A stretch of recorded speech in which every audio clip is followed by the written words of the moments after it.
In news from Rome, King Charles III has touched down in Rome for a historic state visit to the Vatican. And he's there to meet Pope Leo, and together they will make history as the first UK monarch and pontiff to pray publicly since the Church of England broke away from the Catholic Church nearly 500 years ago. The visit comes at a delicate time for the British king following fresh controversy that surrounds his brother, Prince Andrew, and renewed attention on his connection to the late US sex offender Jeffrey Epstein.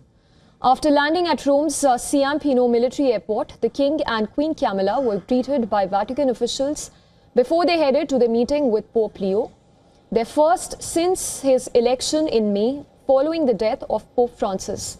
Charles, who is Supreme Governor of the Church of England, will join Pope Leo in prayer, which would mark the first such public religious moment between two churches since the days of Henry VIII. Buckingham Palace says that the two-day visit represents a major step in strengthening ties between the Catholic Church and the Church of England.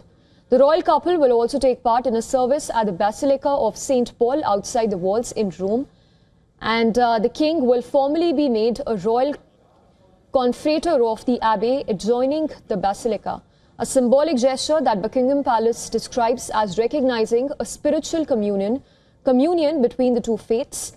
In fact, the visit also coincides with preparations for the Catholic Church's Jubilee year, held every 25 years, which draws millions of pilgrims to the Vatican.